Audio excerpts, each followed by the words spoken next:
Fala galera, beleza? Bom com vocês? Hoje a gente vai trabalhar a revisão de sociologia, beleza? A gente está chegando aí à época das nossas provas e eu gostaria de, antes de mais nada, trazer uma palavra para vocês, uma palavra de pai e uma palavra pastoral. Vocês vão fazer prova na próxima semana e eu sei que vocês vão ter um desafio enorme de não se comunicarem uns com os outros e no cuidado da consulta na hora dessa prova. A famosa cola, né? Eu sei que vai ser um desafio grande para cada um de vocês e um desafio de autogoverno e, sobretudo, num outro princípio nosso, que é o princípio de caráter, que é as marcas que a gente deixa. Então eu gostaria de deixar para você esse pensamento, para que na próxima semana, quando vocês forem começar a fazer as provas, imagine que você está numa sala de aula, que ninguém está vendo, mas sobretudo você está se vendo e sabendo da sua própria realidade. Então eu queria te incentivar a você se preparar essa semana, estudar, usar o teu tempo de forma racional, boa, com boa mordomia, para que quando chegar na próxima semana você for fazer a sua prova, você conseguir colocar teu celular de lado para não receber mensagenzinha de ninguém, e também você que for tentado a mandar mensagem para alguém, não mande, cada um por si, e a gente poder fazer da educação o melhor ambiente possível. Beleza? Vamos lá então.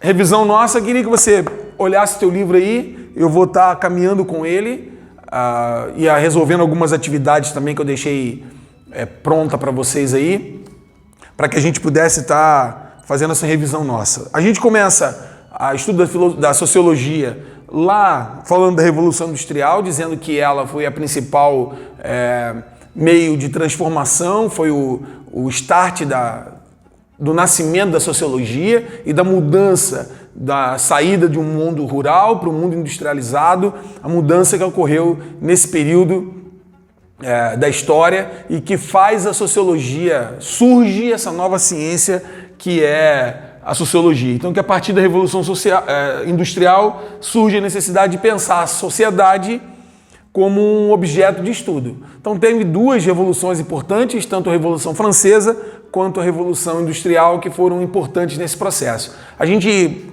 no nosso livro aí, ele dá uma olhada mais para a questão pessoal, como que a pessoa teve uma mudança de comportamento e como a sociedade então mudou após a Revolução Industrial, com a chegada da máquina a vapor, das fábricas, enfim, de tudo isso que se desenvolveu, como que a sociedade ocorreu mudanças. Ele também chama atenção aí na página 12 de uma mudança de referência, né? Que antes você tinha um mundo teocêntrico, mas com Deus no centro, a explicação do conhecimento vinha a partir de Deus, e aqui agora você tem um mundo mais antropocêntrico, que é o homem no centro e a razão dando conta da existência do conhecimento, das coisas que estão à volta. Então a gente tem esse momento de transição. Os principais sociólogos e pai da sociologia, a gente tem Auguste Comte e Émile Durkheim, que a gente viu. Do Auguste Comte, a gente viu lá na página, já um pouco mais para frente, no surgimento da sociologia, a gente vê o Auguste Comte como o pai do positivismo. Lembre que eu falei para vocês que na bandeira do Brasil está escrito lá Ordem e Progresso. Essa é uma declaração positivista baseada nos pensamentos do Auguste Comte. Então a gente tem o Auguste Comte, depois a gente tem o Émile Durkheim. O Émile Durkheim, lembre-se que é dele a ideia do fato social, que o fato social ele é externo ao homem, ele é geral e ele é coercitivo. São ações que você toma já impostas pela sociedade, que você não raciocina sobre ela. E depois você tem, de um outro lado, você tem também o Max Weber. O Max Weber ele já vai estar falando para a gente da ideia de ação social. Lá na sua página 23, quando fala do Max Weber, e no quadrinho amarelinho que tem na página 23, ele diz que a ação social deve se entender por sociologia uma ciência que pretende entender, interpretando-a, a ação social, para desta maneira explicá-la casualmente em seu desenvolvimento os efeitos. Por ação deve-se entender uma conduta humana, que pode consistir num ato externo ou interno, numa condição ou permissão, sempre que o sujeito ou os sujeitos da ação envolvam-na de um sentido subjetivo. No fato social, com Durkheim, está fora do sujeito. No Max Weber, está dentro do sujeito. Então, um é fato social, o outro é ação social. E a gente tem também a ideia do Marx, do Karl Marx, a ideia da emancipação humana, de que a história da humanidade é uma história da luta de classes e que é a busca da emancipação humana. Então a sociedade vai ser vista por essa luta de classes e pela busca que o ser humano tem, que o homem tem, pela emancipação, por sua emancipação. Lá na página 15, quando a gente viu sobre a Revolução Industrial, tem um quadro que tem uma síntese. E aí eu quero passar com vocês aí algumas coisas lá importantes que a gente já falou aqui, né? A Revolução Industrial como o marco de mudança, a Revolução Industrial e a Revolução Francesa, a ideia do teocentrismo, período em que o ser humano tem Deus como referência em sua vida, uma definição de antropocentrismo, que é depois do período da Revolução Industrial, em que o ser humano passa a ser o centro referencial da sua vida, e os hábitos das pessoas que mudaram, ok? Então, depois a gente tem umas atividades lá na página 21 e página 23 do Marx, ok? Página 24, a ideia de sociologia interpretativa. Então, a sociologia interpretativa está ausente a hipótese de uniformidade do mundo social ou do determinismo sociológico. O indivíduo é a única realidade concreta e observável. Essa é a ideia do Max Weber, sociologia interpretativa. E aí a gente tem depois a ideia de sociologia mecânica e sociologia orgânica. A mecânica prevalece naquelas sociedades primitivas e a sociologia orgânica predomina nas sociedades modernas, onde o indivíduo é mais predominante, ok? A gente passou isso na sala de aula, você tem isso anotado, só lembrando, eu gostaria que você pudesse estar olhando esse conteúdo aí. Capítulo 2, quando a gente fala do surgimento da sociologia, eu quero ver com vocês alguns exercícios, beleza? Da página 26 e 27, que aí traz pra gente um pouco mais de abertura da ideia. Então, no exercício 10, atividade 10, da página 26, identifique, segundo Durkheim, o objeto e o método de estudo da sociologia. Então, o Durkheim ele tinha uma preocupação que era criar um objeto próprio e independente para a sociologia. Então, para Durkheim, a sociologia tem um objeto claramente definido e um método de estudá-lo. Os objetos são os fatos sociais e o método é a observação e a experimentação indireta. O método comparativo, ok? Então a gente tem qual é o objeto. O objeto é o fato social. E qual é o método? Um método comparativo. A gente já falou sobre isso. Segundo Durkheim, o que são os fatos sociais? Então é o estudo. Os fatos sociais são coisas. São maneiras de agir, pensar e sentir-se exterior ao indivíduo. Lembra que eu falei para vocês o exemplo que se a gente chegasse na escola vestido de roupa de praia, cada lugar tem uma maneira de você se comportar. Então, refere-se a qualquer coisa própria da sociedade a que pertence o indivíduo, capaz de exercer algum tipo de coerção. Então, que a gente tem que viver assim, é exterior, é geral e exterior, geral e coercitivo. Beleza? 12. Segundo Marx, o objeto da sociologia. Então, o objeto da sociologia é examinar a história dos homens, pois quase toda ideologia se resume a uma comparação distorcida dessa história. Então, qual é o objeto? É a história do homem, a história da humanidade é a história da luta de classes. O problema econômico, a busca pela emancipação humana. 13. Toda ciência seria supérflua se a aparência e a essência das coisas se confundissem. Então, para o Marx, o modo de produção determina a ação dos homens. Sendo assim, de acordo com Marx, somente faria sentido falar em ciência se essa estivesse comprometida com a realização das múltiplas faculdades do homem. Então, é a efetivação da emancipação do homem.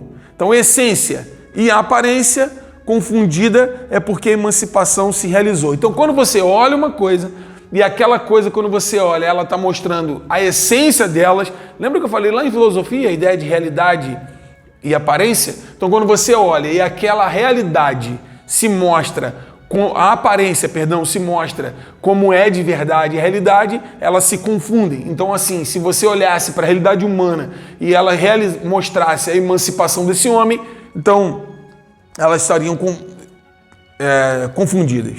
A ideia de sociologia estrutural, que a gente já viu lá, que o mundo objetivo determina o comportamento individual, então seja por meio da sociedade, regulação moral, que é capaz de fazer com que os indivíduos ajam de acordo com o seu próprio interesse, tornando a autonomia individual ilusória, a ideia do Durkheim, porque são fatos exteriores, ou por meio da produção, que é o Marx, que obriga o indivíduo a entrar em relações determinadas, necessárias e independentes de sua vontade.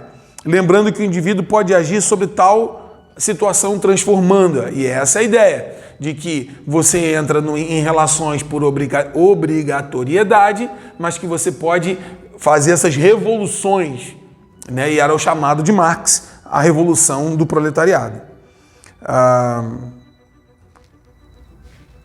Ainda descreva a linguagem da sociologia interpretativa. Então, a ideia da sociologia interpretativa está ausente a hipótese de uniformidade do mundo social, ou determinismo sociológico. O indivíduo é a única realidade concreta e observável, e só ele pode dar sentido às dimensões coletivas. Então, o determinismo, a sociologia interpretativa é que você está na mão do indivíduo, ao contrário da estrutural, que é a ideia de que ele é determinado. Tem a 16 diz isso, né? Apresente diferenças entre a linguagem da sociologia estrutural e a linguagem da sociologia interpretativa. Então, a linguagem da sociologia estrutural e da sociologia interpretativa é que, para a sociologia estrutural, os indivíduos são condicionados pelo todo, Durkheim, pela sociedade, e Marx pelo modo de produção. E a interpretativa é que dá sentido às dimensões coletivas, que é o indivíduo, que é a perspectiva de Weber. Então você tem, antes, algo exterior para Marx e para Durkheim, que determina o homem, fatos sociais e os meios de produção, e o outro, o próprio indivíduo, a ideia da subjetividade. Beleza? E aí depois, lá na página 30, duas atividades que eu gostaria de ver com vocês aí, de responder. O exercício 27, que ele fala pra gente dos alunos que entraram na faculdade. Você lê o título aí, e aí a pergunta considere as afirmativas abaixo sobre as características do fato social. Então, afirmativa 1. O fato social é todo fenômeno que ocorre ocasionalmente na sociedade. Errada essa afirmativa, porque o fato social é a observação daquilo que acontece na própria sociedade e que ela é exterior ao homem e coercitiva, é geral. O fato social caracteriza-se por exercer um poder de coerção sobre as consciências individuais, correto? O fato social é exterior ao indivíduo e apresenta-se generalizado na coletividade, isso. E o fato social expressa o predomínio do ser individual sobre o ser social. Isso é Weber. Durkheim é o contrário, a sociedade que impõe sobre o homem. Então a resposta certa é a letra C. Apenas as atividades 2 e 3 estão corretas. E a 30, que é interessante a gente olhar aí.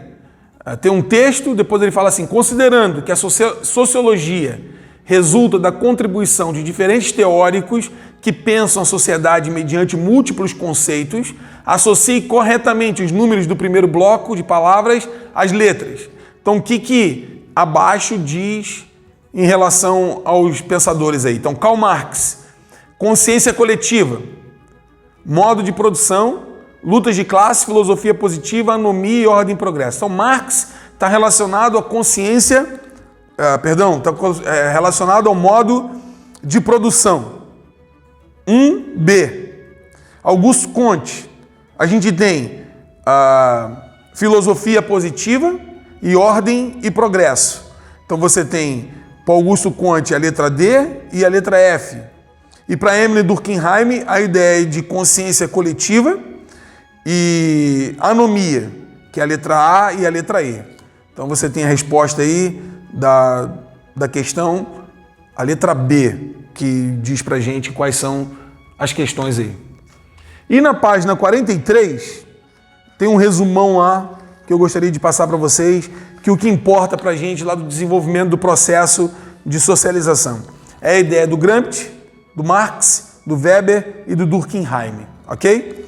Então, eu passei isso para vocês, só vocês darem uma lida lá no que o Gramsci fala a respeito da sociedade civil, e depois Marx, Weber, Durkheim, a ideia de Estado, ok? Então, para Gramsci, o conjunto das instituições responsáveis pela representação dos interesses de diferentes grupos sociais, bem como a elaboração e ou difusão de valores simbólicos e de ideologias. A gente lembre que Gramsci fala da questão da sociedade civil representada dentro do Estado, buscando os interesses de grupos menores, minoritários dentro da sociedade.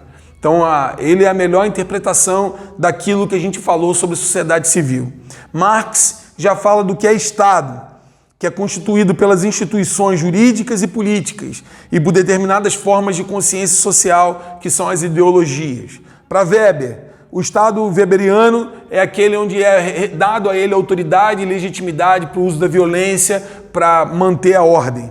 E do Durkheim, o Estado deve funcionar como um agente para garantir a organização moral da sociedade e deveria atuar como centro de organização mental dos grupos secundários. Então, o Estado ele é aquele que cuida para que os fatos sociais e as manifestações da sociedade se mantenham dado por esses grupos minoritários. Ok? Acho que são esses os nossos principais temas. Incentivo você a olhar as atividades que a gente já viu. A gente já passou aí a maioria das correções. Ok? Então é isso. Deus abençoe vocês. Boa prova.